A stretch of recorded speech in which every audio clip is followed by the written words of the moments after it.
Hello, everybody, and welcome to the 5th episode of the New Zealand Music Podcast. Today we will be joined by Rob from Wellington-based grindcore band ZONEKILLER and record label Elimination Records. How are we today, Rob? We're doing good? Yeah, not bad. Not bad. Pretty quiet Sunday, but you know. Yep, you're getting all your stuff ready because you just released your you guys just released your first album, EP thing? Second EP. Second EP. Where can we find the first one?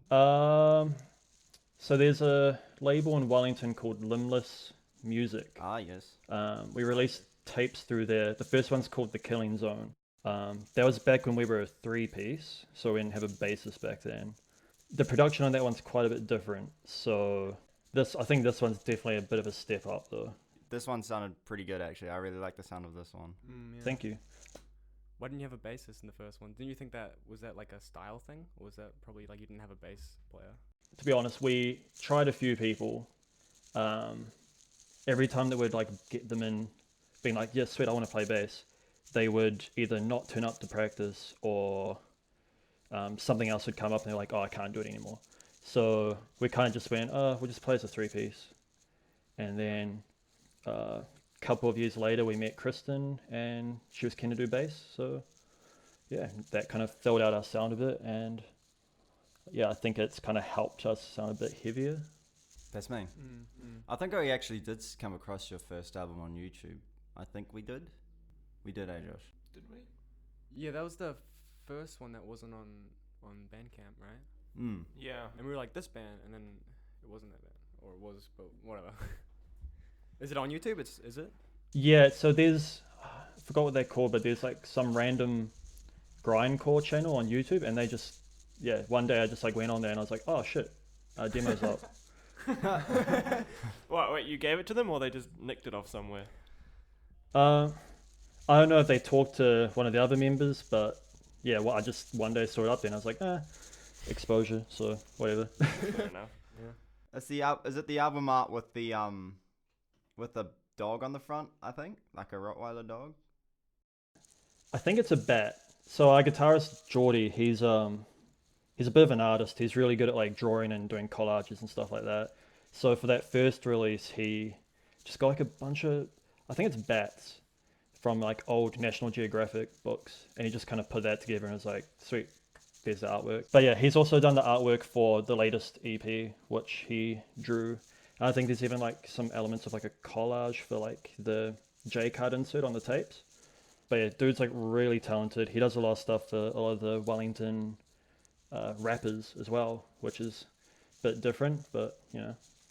Yeah, no, the album art is really cool on that. It's really different, actually. Yeah, I'm not actually sure what he's drawn for our latest EP. I think it's an army tank of some kind, but all I know is it looks real metal, so. It looks pretty decent, yeah. I like it. How was the recording process like? Because you guys obviously been a band for a while, so you've been on this new album EP you're releasing. Where did you do the recording, and how was the process? Was it fast, or did it take a while? Or we're a band that likes to take everything real slow. So we've been around since 2015.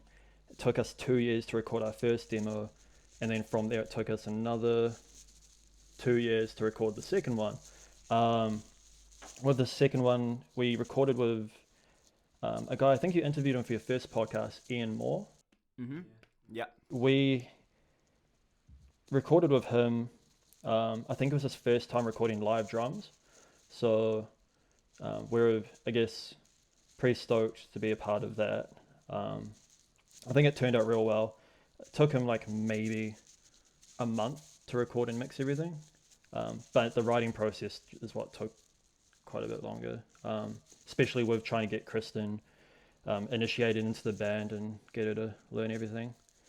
How do you guys write your songs usually? The process of that?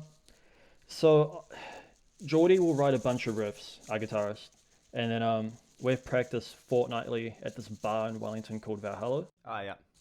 So we'll just go there, and then Geordie will just be like, oh, I've got some riffs. He'll play them, and I'll be completely honest. I'm a pretty terrible drummer. Like I can blast. If you listen carefully, I'm not super technical or anything like that. So he'll play all these riffs and I'll be like, sweet. All right, I'll blast on this, play a bit of a breakdown here. Sweet. With Arnold's vocals on top, it's just going to sound like a rabid baboon. Well, he's like the complete package because he's very intimidating live because he's fucking like a giant fucking muscly like bodybuilder looking guy. His lyrics are just amazing. I don't know if you've had a chance to read those, but I don't know what the fuck he's going on about in there. It's like he's just like picked a bunch of like really intense words from the dictionary but made them sound real dark. So I did read the lyrics. I did. They were pretty dark, yeah. but yeah, he's basically what I wish I was as a vocalist. Just good range, can record like everything in one go, sounds amazing live. Yeah, I'm very jealous of his vocals. So you're saying you're a vocalist as well. Do you have another band or bands? Yeah. So I have in the past been in 2 hardcore bands, Downside and Salvage. So they're a bit different to ZONEKILLER, but yeah, I've been a vocalist before. Nowhere near as good as Arnold though.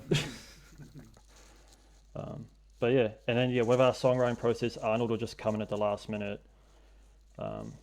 Seems to take him like a couple of days to write lyrics, and then he'll just turn up and be like, "Oh yeah, so these are all I've written. Then we got a song." That's all good. How long does it usually take you to make a song? It depends. Sometimes me and Geordie will just be mucking around and we'll finish something. We're like, sweet, that's a song. Just need Arnold to do vocals and sorted. Other times it will take us like 3 months to try and figure out how we want to like piece certain riffs and bits together. But yeah, it's all for us. It's like a matter of just getting in and practicing. I don't have a drum kit, so the only time that we really get to like write together and go over everything is when we're in the same room. So yeah, everything happens quite slowly, but when we do manage to finish a song off, we're always quite proud. So yeah. Do you guys do many live shows? Not as many as we'd like to. Arnold, our vocalist, is a very busy man, so a lot of the time we'll get offers to go play in Auckland or Hamilton or something, and we always have to kind of turn them down just because they don't work with Arnold's schedule or we've got other things going on. But we've played a few Hamilton shows, one, sorry, and then we've played a lot of Wellington shows. Yeah, we want to try and play a few more, but we'll see. Nothing in Auckland yet, though. Nah, we're working on that. There's a lot of bands up there we really want to play with. We've been hit up a few times, it just hasn't worked, but we'll get there. When you guys do sets, do you do them with like quite a few bands? Because your sets, I would imagine, be pretty short with the amount of time in your albums. Because like a minute 30, then like 47 seconds kind of songs. So our sets usually go for around 8 to 10 minutes. So yeah, the last show we played was the Severed Beliefs EP release, and yeah, I think that set just went for like 8 minutes. We don't try and stretch it out. We just play our songs. If you miss it, you miss it. We're working on like getting like a few more songs out there, but for now, we just work with what we got. You guys don't do any covers or anything to... We've been thinking about it, maybe in the future, but yeah, we haven't done anything at the moment. You guys doing any shows to promote the release of the new album? Like the Severed Beliefs did the EP release show. Are you guys doing something similar? Yes. Nothing announced yet. What we do have planned is part of like a bigger show that'll be happening in Wellington at the start of next year. So it's a bit of a delay from when we've released this, but yeah, that's how it goes for us. We don't play very often, so we're hoping that this next show is going to be really good, and yeah. That's good though. Like, sort of just happens, I guess, like that.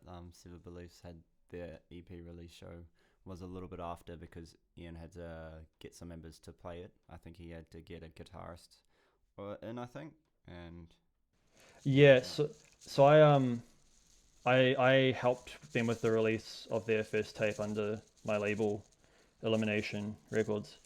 So with that, yeah, it took a while for them to kind of get the other two band members ready because originally it was just Ian and Fergus. But yeah, shows in Wellington tend to take ages to organize, especially for like hardcore and like bands in that kind of genre. But yeah, there's definitely something coming. We're definitely going to do a release show, but it's part of something bigger. I can't say exactly what now, but it's going to be sick when it happens. That's what Ian said, right? yeah. Better make our way down to Wellington. Have you been issuing your scripts like to Ian and stuff? No, Ian, he's helped me quite a bit with the label of doing, especially like the little videos that we do, just to promote releases. Yeah, he's very talented at what he does. So, shout outs to Ian. Did you so with the because you run Elimination Records, like, is there any particular reason you decided to start that?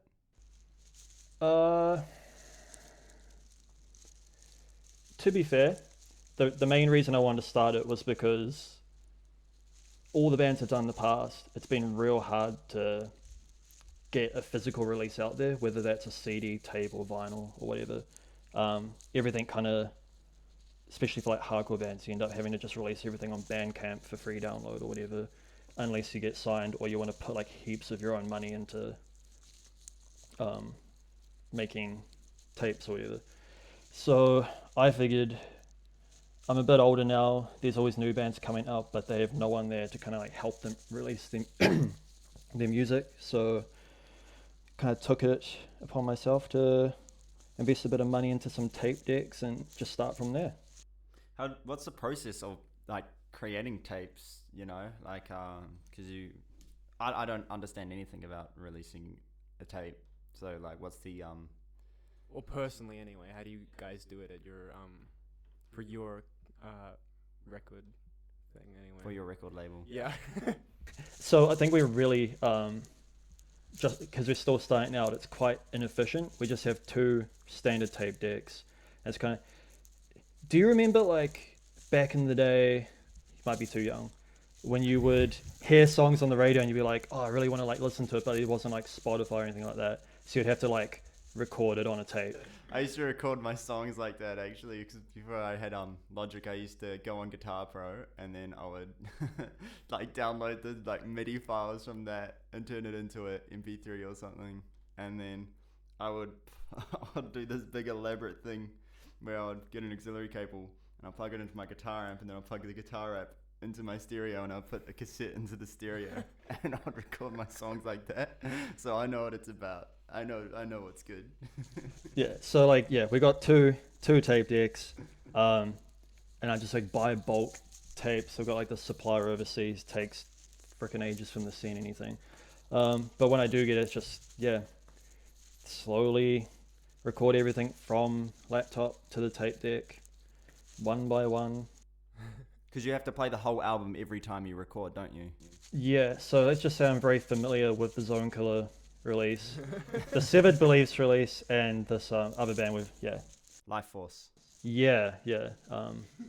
Straight edge band from America. So Yeah, we were going. How did you get in touch with an American band? I thought that was pretty interesting. their vocalist just randomly got in the DMs one day. He was just like, hey, we need help releasing our demo in Asia. I think he was a bit confused. I think he thought that New Zealand and Australia were the same thing for a while. Because it's like, I need help releasing in Asia and Australia. And I was kind of like, yeah, okay. But mind you, we have actually sold quite a few tapes to Australia, so I guess we have helped there. So, yeah. The tape recording is actually working for you guys. You know, selling cassettes and all that. It's a pretty neat idea. Yeah, we've got a few other releases before the end of the year. I can't announce those just yet because they haven't been finalized. But But they're there. We can expect some more stuff from Elimination Records. yes, you can. We're hoping to venture out into possibly vinyl at some stage. Is there a reason you started with tape? Cost Cheap. Just yeah. way cheaper. Is it really cheap to release on cassette? Yeah, tape decks cost like on Trade Me, you can get them for like $10-$20. Just have to make sure that they work. I was lucky, both mine work. Tapes, the whole release, it's not going to cost you much. And yeah, for some reason people like tapes these days. Like personally, like I get why people wouldn't want to buy a tape, but I guess it is like a good way to support the band. It's like a little bit of merch. Yeah, I know a couple of people who do that. Do you want to ask a question, Josh? Go on, Josh. I was just gonna say it's interesting because I thought, you know, I can understand why vinyls come back. You know, there's the vintage thing, but for me, tapes were always shit, and I would always get a CD over a tape. It's just so hollow, you know. Yeah, so with CDs, I in one of my old bands, Downside, our first release, we actually made CDs for that, and they didn't do too well sales wise. Mind you, this was back in 2012, but like, yeah, I found that with tapes, people like them because they're colorful. The case is like more room for like special artwork and stuff like that. It's just kind of like a different aesthetic, and you know they sell pretty well and all that stuff. You know, Yeah. they're just a little bit different to the CD. Just for all the hipsters who want tapes still. Something hipster. I think having tapes is a cool kind I of... like that idea. Yeah. Even just for like the feeling of having like a vintage kind of thing. Yeah. Yeah. Yeah, I feel like especially if you like only make like a limited amount of them, kind of like adds some value to them. It's just at the end of the day, like when you make a physical release for a band, I feel like even if it is just like a tape, it kind of like adds some weight to that band. And it's like, even if it's just like they've released a demo on a tape, it's like they've done something so that it kind of like raises a few eyebrows and makes people go like, oh, this band's actually like trying to do something, as opposed to just being a band that puts their demo on Bandcamp and then 6 months later no one cares, you know? Yeah. Well, what's on the opposite side? What's your experience dealing with Spotify? Did you do that with an aggregator, or do you have direct contact because you're a label? So we have the aggregator. I forgot their name. It's like Ditto, I think. They're pretty good. I haven't had any issues with them so far. It's just the pricing plans when it comes to like the more bands you get, the higher the cost is for like keeping those releases online. But I think, yeah, no concerns at the moment. Yeah, well, I could definitely see, because I not that I've ever been in the position, but I could see especially from a band's perspective and then a label's perspective, that streaming seems like a lose-lose game for the artist and the label, for the fact that Spotify makes, I'm not sure what the commission rate is, but I'm sure it's as low as they can make it. Yeah, so none of the bands, like none of the hardcore bands in New Zealand that I know of, have made any money off having their music online. In saying that though, it is like exposure. It helps those bands like get noticed. Like again, like if your music is on Spotify, it's easier for like the general public to listen to than if they have to go to Bandcamp or whatever. So yeah, the main goal of Elimination Records is to help new hardcore bands in New Zealand kind of get some momentum, get noticed by bigger labels, and then hopefully actually be able to like do something with that band, whether that's like go overseas or make a really good album, you know. Do you make contracts with the bands you have and are going to have? So far, no, because we've only really dealt with bands we're friends with or bands that have been like pretty chill. But going forward, if we do kind of start taking on more bands, especially like overseas bands, yeah, we'll probably write up some contracts then, but nothing too intense, you know. We're not We're not like fucking Roadrunner or something like that. We don't want to like control the band and be like, oh, you've got like a 10-year contract, you've got to put out 3 releases. Like, we just want it to be like, if you've got a release and you have no one to release it, let us know. If it sounds good, we'll put on some tapes. If we can do more, we'll do more. Yeah. It's better than you've released your album, but we wanted 10 songs, not 8. So go record 2 more. Yeah. That's the thing though. There are labels in New Zealand that like do help metal bands, but they still have those kind of contracts where it's like they expect you to stay with them and kind of have to fulfill a contract of like, oh, you need 3 albums or something like that. So I don't want to put that kind of pressure on a band. I just want them to make what they want, you know? Yeah. You should you know, a cool idea would be to just like release on floppy disk too. I just had that idea. That would be fucking sick. You have no space. You get like half a song. Yeah. It would be fucking mean. I would totally jam that. Well, you want an album that's like 20 floppy disks. Yeah, boot up Windows 95 and 3 just, kilobytes. yo, Well, I mean, if a band hits us up and they want to do that, like, yo, I want to do that. I want to do that. all right, let's talk after this interview then. That's an all good idea. Do you That's cool that you like started your own record label though. And like just looking at the social media sort of thing side of it, a lot of people actually do follow your record labels, you know, pages and stuff. So you guys might actually, you guys are doing pretty good as a record label, right? Yeah, we haven't put out a release so far that we're not proud of. I think that's something that we're like pretty stoked on. We've only done 3, but we've got like, I think we've got 5 lined up for the rest of like, so that we'll have a total of 5 by the end of the year. One is a compilation, I can say that. So I'm looking forward to that. And yeah, we've got like, there's another band. They're a new band, but they're real sick. Just waiting on them to finish recording. And then once they've sent us the tracks, I'll be able to announce that. But keep your ears peeled for that.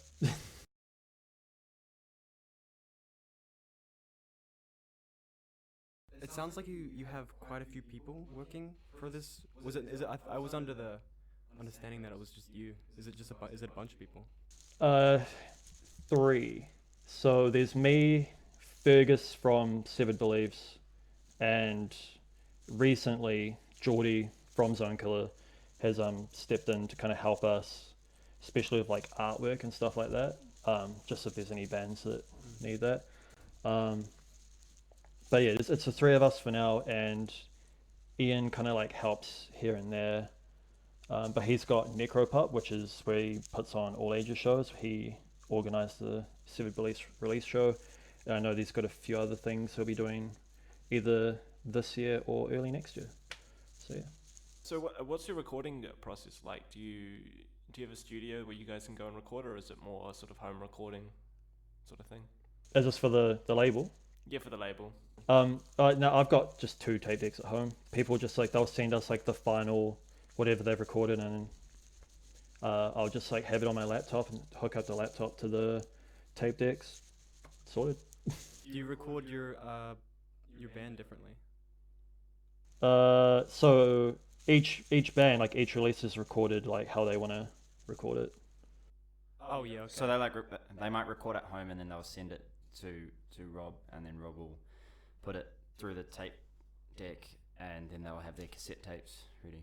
How does ZONEKILLER do it? So we recorded with Ian. He sent us back the tracks. Just put those like final tracks on the tape. Sorry, you said this ages ago, but you actually have live drums on your album and everything. You actually record 100% like real instruments. Yep. That's sick. For ZONEKILLER at least, yeah.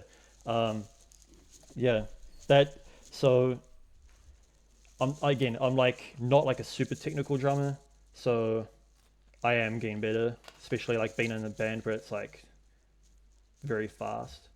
So yeah, recording drums live was a bit of a challenge, but I think it turned out pretty well. Yeah, I really like the sound of the album. Yeah. It's a pretty solid like recording for indie quality. You know? Yeah. Yeah, well, that's all thanks to Ian. Like, he's just getting better and better. Like, he did the Severed Beliefs demo, and that was, I think he recorded everything himself, and I don't think there was any other musicians on that demo. But yeah, like he's just a really good producer. I'd expect he's just going to get better as time goes on. So. Would it be something that you consider setting up your own studio as part of your label? Is that like a That would be a dream of mine, to have like a small like studio where like we could get like Ian to like kind of do the recording, mixing and mastering of bands, and then we can just like have some tape decks set up to do stuff and vinyl or whatever. But realistically, probably a bit of a dream, like a long-term thing. I don't know if it would happen. In terms of ZONEKILLER, how'd you guys get into that kind of music, and how'd you guys all meet and all that? Like, did you start with different kind of bands, kind of lighter, and then transition to the ZONEKILLER, or like? How? So with ZONEKILLER, that started. So I lived in Hamilton basically I grew up in Hamilton, and I was in that band Downside, and around the same time, Geordie was in a band called One Out. It's like the best name for like a heavy band. They were like a heavy hardcore band.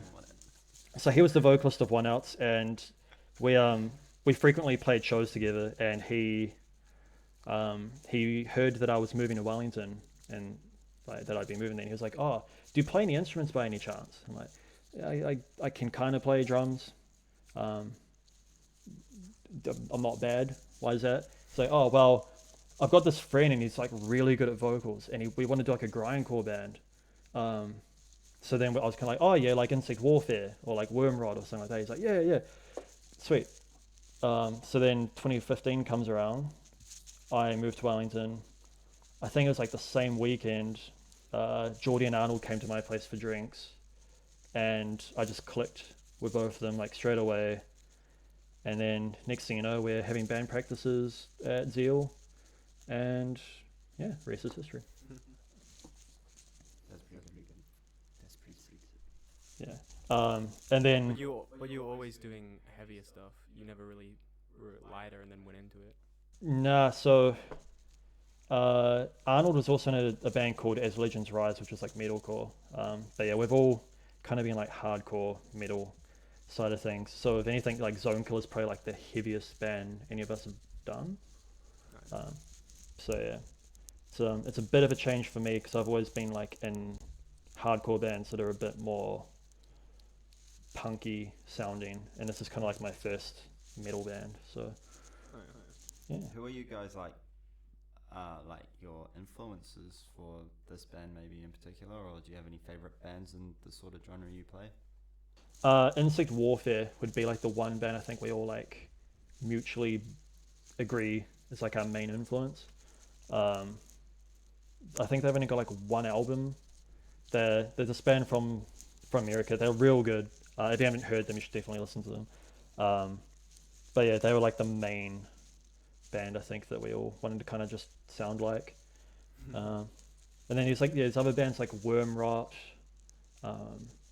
Revenge, Agoraphobic Nosebleed. There's just like a bunch of different like grind bands that are all a bit different, but just pretty much the same, just like fast, heavy, aggressive music with like shitty drums and heavy guitar. So yeah. And you go, Josh. How do you find your sort of relationship? Like, I see there's a lot of death metal bands do shows quite frequently. Like the three of us went to see Parasitic Infestation, Carnal. What was the other band? Parasitic Infestation, Carnal, Disentomb, and there was one more. I can't think off the top of my head right now. And they seem to have shows on all the time, but you don't really see. Well, I definitely not in Auckland, maybe in Wellington, but definitely not in Auckland. Grindcore bands playing. Do you find that you have a harder time than those bands? Horrendous Disfigurement. That's what it was. So yeah, it's tricky because like our guitarist Geordie, he's like really good friends with a lot of the people in like the crust punk scene, especially in Wellington. He's he goes to a lot of those shows, and a lot of those guys are really into ZONEKILLER, but we just don't seem to play a lot of their shows, usually because we're not available at the time or something like that. But yeah, we kind of don't play a lot of metal shows. It's more we more play like the hardcore shows. We're kind of like the hardcore kids that play grindcore. Yeah. So yeah, we kind of don't quite fit in like the metal scene, because we're like hardcore kids. But then if we play like a hardcore show where this band that plays like a 10-minute set of just blast beats, and everyone like likes and appreciates it, but a lot of the people at those shows, that it's not really like the sort of music that they would usually listen to. Yeah. So yeah, we're kind of like in an odd position, but we make it work. So It's a good little niche. I really like your sound actually. I really enjoyed it because I listened to a lot of deathcore and death metal and stuff, and just recently been getting into a lot of like hardcore music. So it is actually pretty in between. It's pretty cool. I like listening to it. I think there are parts where, like, especially with like Geordie's guitar playing, you can kind of hear some elements of like hardcore kind of in there, especially with like some of like the breakdowns we write. So yeah, we definitely are leaning more in like a heavier side of grindcore. But like another funny thing is like we will play like the occasional crust punk show, and there's one show in particular like we played, and everyone like really like seemed to like enjoy the set. But like the first comment someone made was they went up to Jordan like, "Your set was real good. Your drummer, he's like real clean cut, eh?" And I was like, "What do you mean? Like, what does he mean by that?" And it was like, I'm like, "Oh shit!" Like everyone else in the room like looks like a certain way, but then like you can tell like who the hardcore kids are, or like who the guys are that like don't like often go to the crust punk shows, if you know what I mean. So yeah, again, that's kind of where we're kind of like in between, but you know, like it's all good. People still enjoy the music, get along with everyone. So yeah. Do you have any like shows coming up or anything like anytime soon? Yes. Just trying to. Or is it confidential? Confidential for now. We're announcing something this week This week. that we may or may not be involved in. That kind of gives it away that we are, but But you may not be, so it's okay. yeah. We can take it out of the podcast if you want us to. No, we'll leave it in for now. We'll build some suspense around that. Like, Well, this will come out after next week. oh yeah, well then yeah. I mean, people already know. Yeah, so. But yeah, there's something coming. I'm excited for it. If you don't live in Wellington, you'll probably want to come to Wellington for it. Just to see Take it. a plane, come on. I could be down for that actually. I got the next 2 weeks. Oh wait, yeah. Well, if it's in the next few weeks or whatever, I might just go down for one of my weekends since I'm getting weekends off now. I can say it's not in one of the next few weeks. It is. Well, I'll book the date and I'll come down and I'll watch it. I'll buy these two young men tickets to come with me. If you want to put out a specific date, this podcast doesn't come out for another 2 weeks or something. Or How long are you gonna take to edit it, Scott? fucking not as long as you. It was me. It was Oh, him. you. It wasn't me. Okay, in that case, I'll say this. Elimination Fest, January 31st, February 1st, 2020. Yeah. Very good. Cool. There's the date. Nah, we'll keep it on the hush hush. I won't say it. Tell us all, but that's sick. I'm trusting you guys on that one. I don't need this leaking onto like the New Zealand hardcore leaks. So, Is there anything else you want to promote before we um, wrap it up? I guess just want to say, if anyone hasn't heard our EP, Zone of Death, go listen to it at the Elimination Records Bandcamp. If you would like to pre-order a tape, they'll be sent out on October 1st. Yeah, that's all I've got to promote. That's cool. Sweet.